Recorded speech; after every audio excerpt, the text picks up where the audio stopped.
শারদ সেরা শিরোপা শারদ সম্মান 2024 প্রদান করবে friends media entertainment. Inner I publication relation সংস্থার সহযোগিতায় এবছরের শারদ সেরা শিরোপা শারদ সম্মান 2024 প্রদান করতে চলেছে ফ্রেন্ডস মিডিয়া এন্টারটেনমেন্ট।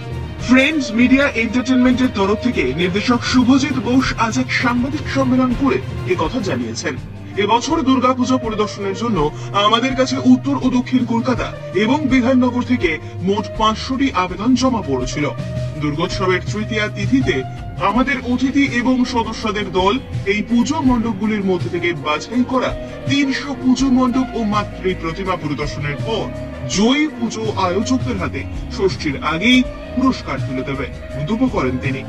সংস্থার অপর নির্দেশক যতীন্দ্র মোহন নাথ সংবাদ মাধ্যমকে জানিয়েছেন, পুজো পরিক্রমার শেষে বিভিন্ন পুজো আয়োজকদের হাতে পৃথক পৃথক মোট 12টি পুরস্কার তুলে দেওয়া হবে।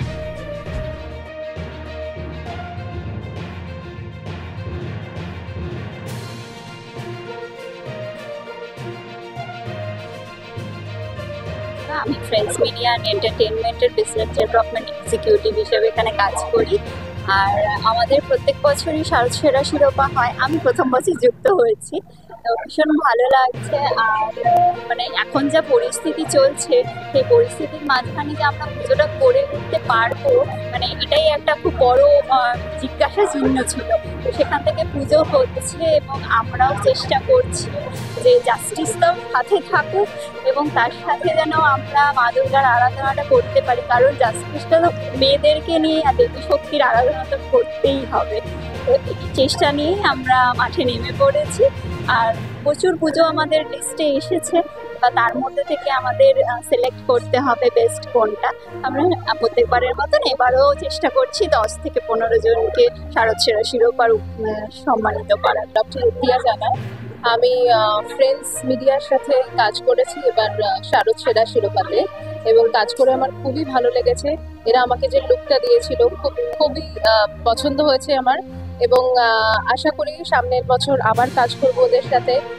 সামনে পুজো রয়েছে, প্রত্যেকে আপনারা সবাই খুব ভালো থাকুন। আর এই সংস্থায় এসে আপনারা কাজ করতে পারেন, যারা মডেল হিসাবে কাজ করতে চান তারা এখানে আসতে পারেন। এবং আমি নিজে পার্সোনালি শিক্ষকতার সাথে যুক্ত আছি, কিন্তু তার সত্ত্বেও আমার একটা প্যাশন বলতে পারেন এই মডেলিং করাটা। তো এখানে এসে কাজ করে খুব ভালো লেগেছে, এবং আমি সাজেস্ট করবো যে আপনারাও এখানে এসে কাজ করতে পারেন। শুভ্রা সেনগুপ্তা, আমি ফ্রেন্ডস মিডিয়া এন্টারটেইনমেন্টের অ্যাডমিনিস্ট্রেটিভ ম্যানেজার।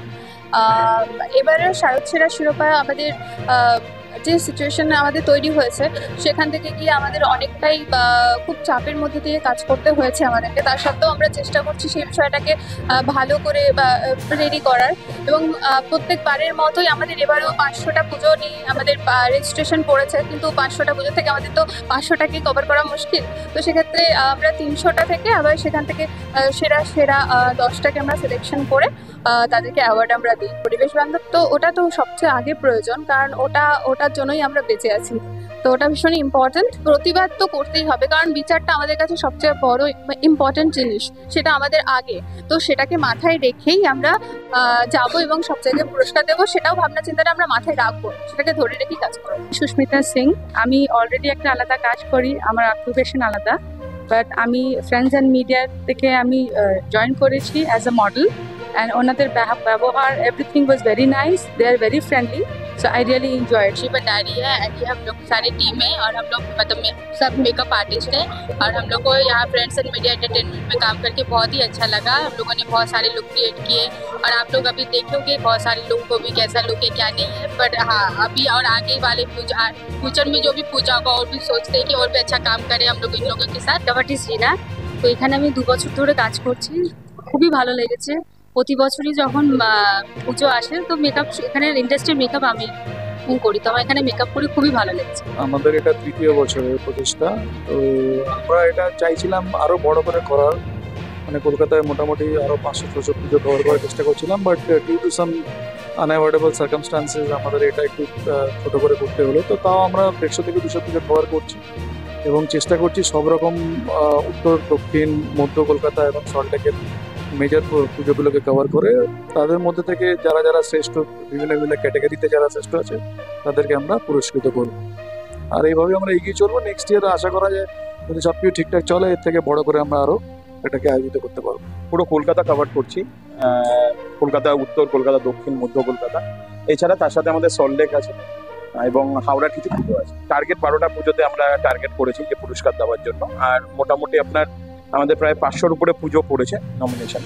এবার ফার্স্ট রাউন্ডের নিরিখে সেখান থেকে আমরা 300টা পুজো বাঁচবো, তো 300টা পুজোতে পরিক্রমা হবে। ক্যাটাগরি আছে সেরা পুজো বা আপনার প্যান্ডেল, প্রতিমা, আলোকসজ্জা, পরিবেশ বান্ধব পুজো, তারপর কম বাজেটের পুজো, ঠিক আছে। তো এরকম ডিফারেন্ট টাইপ অফ ক্যাটাগরিজ আছে। তো সেই ক্যাটাগরিজগুলোর মধ্যে দিয়ে আমরা আমাদের বেস যে পুজোগুলো পাবো আমরা কলকাতার মধ্যে তাদেরকে আমরা friends media entertainment production house. তো আমাদের সারা জীবন ফিল্ম, মানে সারা বছরই আমাদের ফিল্ম, ফ্যাশন, মিডিয়া, ইভেন্ট এগুলো নিয়ে আমাদের কাজ করতে হয়। তো এই সুবাদে আমাদের সাথে অনেকেই আছে, অনেক মডেল আছে, অনেক মেকআপ আর্টিস্ট আছে, অনেক সেলিব্রিটি আছে, তারা আমাদের সাথে কোরিলেটেড।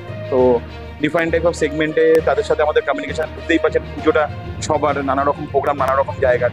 এবার তাদের মধ্যে যারা যারা আমাদের সাথে সময় পাচ্ছে, যাদের সাথে কমিউনিকেট, তারা সবাই আমাদের সাথে কমিউনিকেট করছে এবং তারা আমাদের সাথে যুক্ত হয়ে আমরা এই শারদ সম্মানটাকে একটা সাফল্য জায়গায় নিয়ে যাওয়ার চেষ্টা করি। 3টে রাউন্ড করি। ফার্স্ট রাউন্ড হয়ে যাওয়ার পর সেকেন্ড রাউন্ড হওয়ার পর আমরা ওখানে কিছু সিলেকশন করি এবং ফাইনাল রাউন্ডে গিয়ে আমরা পুরস্কারগুলো ক্লাবের হাতে দিয়ে দিই। ঘোষণাটা দেখুন, আমাদের সেকেন্ড রাউন্ড হয়ে যাওয়ার পরেই আমরা ঘোষণা করি আমাদের সোশ্যাল মিডিয়া। আমরা ষষ্ঠীর দিন পৌঁছে দিই। যখনই কোনো রকম সমস্যা আমাদের ডেফিনেটলি আসবে, এটা খুবই দুঃখজনক একটা ঘটনা। আমরা কখনোই কাম্য থাকে না এরকম একটা ঘটনার জন্য। আমরা প্রস্তুতও ছিলাম না। তো আমরাও আমাদের যে পরিকল্পনা বলুন কিংবা আমাদের যে আমরা যে চেষ্টাটা করছিলাম আমাদের শারদ সম্মান, আমরা অনেকটা থমকে গেছিলাম।